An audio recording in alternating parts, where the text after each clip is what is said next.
Olá pessoal, boa tarde, tudo em ordem por aí? Bora de papo reto hoje?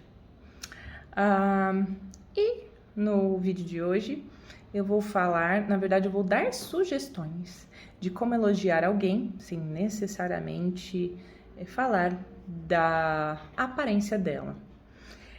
Quando nós cruzamos o caminho de alguém, nem sempre, na verdade a gente não sabe como essa pessoa está, correto?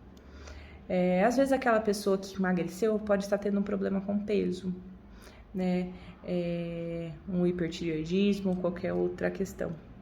Assim como alguém, né, que está num momento de sobrepeso, num momento de obesidade, ou, enfim, pelas roupas que está usando, né, se são curtas demais, na visão dessa pessoa, enfim.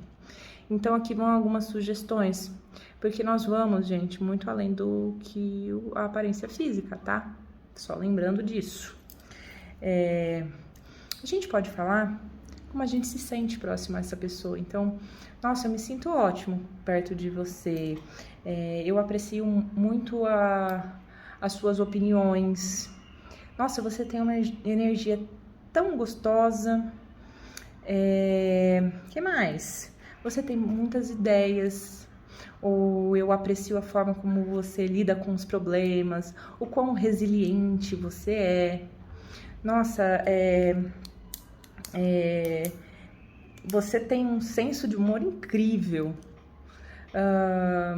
Eu fiz uma colinha aqui pra me ajudar, tá, gente? Você é super curioso, né? Eu admiro muito isso em você. Eu admiro a forma como você lida com seus filhos, né? Com a sua família. Eu admiro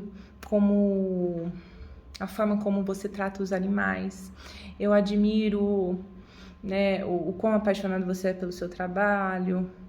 E se vocês tiverem ideias aí de como elogiar alguém, sem necessariamente falar da aparência, vamos deixando aí no comentário para deixar de colinha para as pessoas, tá?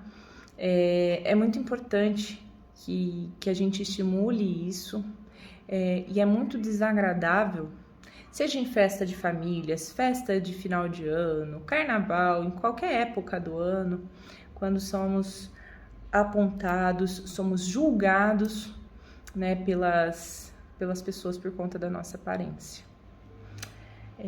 O corpo, ele passa por uma metamorfose ao longo da nossa vida, né?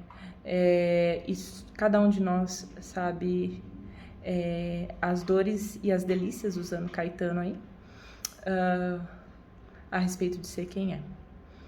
Então, gente, muito cuidado com aquilo que sai da boca, porque a gente não imagina a forma como isso é introjetado pelo outro. Beleza?